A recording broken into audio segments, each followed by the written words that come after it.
नमस्कार. आता आपण विरारमध्ये उपस्थित आहोत. वसई विरारची आताची एक मोठी बातमी जी आहे ती समोर येत आहे.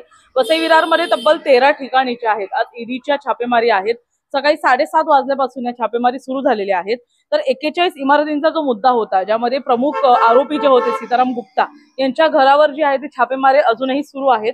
जवळपास 41 इमारतींच्या मुद्द्यामध्ये 3000हून जास्त कुटुंब जे होते ते बेघर झाले आणि त्यानंतर हा संपूर्ण प्रकार सुरू झाला. कोर्टापर्यंत हा मुद्दा गेला. त्यानंतर लोक बेघर झाली, त्याच्यावर गुन्हे दाखल झाले आणि या सगळ्या घटनेमध्ये जो प्रमुख आरोपी होता सीताराम गुप्ता, त्याच्या घरावर आता छापेमारी जी आहे ती सुरू झालेली आहे. त्याचबरोबर विवेक तिवारी जे भाजपाचे पदाधिकारी आहेत त्यांच्या घरावर देखील छापेमारी झालेली आहे. तसंच भरत गुप्ता हे देखील नाव आता समोर येत आहे. परंतु ह्याच्यावर अजूनही संशय व्यक्त केला जातोय. अद्यापही कोणता असं ठोस भरत गुप्ता यांचं नाव समोर आलेलं नाहीये. परंतु अजून अशी काही लोक आहेत जी 41 इमारतींच्या मुद्द्यामध्ये अडकलेली होती किंवा त्यामध्ये इन्व्हॉल्व्ह होती. त्यांची नावं आता कुठेतरी समोर येताना दिसत आहेत. 13 ठिकाणी आजच्या दिवसामध्ये छापेमारी होणार आहे असं म्हटलं जात आहे. ही छापेमारी कुठे होत आहे, कसं काय सुरू आहे, त्याचं प्रशासन आता हळूहळू अपडेट देत राहील. तसं आम्ही तुमच्यापर्यंत माहिती पोहोचवू. परंतु आता वसई विरारमध्ये पहाटेपासूनच ईडीची छापेमारी सुरू झाल्यानंतर आता एक वेगळाच माहोल वसई विरारचा तयार झालेला आहे.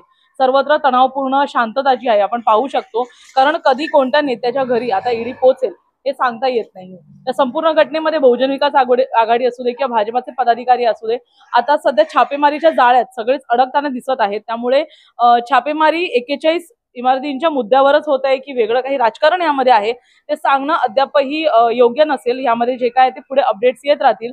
सध्या पुरतं तरी आता सध्याच्या घडीला सीताराम गुप्ता जो प्रमुख आरोपी आहे 41 इमारतींच्या घटनेमध्ये, त्यांच्या घरावर छापेमारी झालेली आहे. पाहण्यासारखं असेल अजून पुढे कोणकोणती नावं समोर येतात.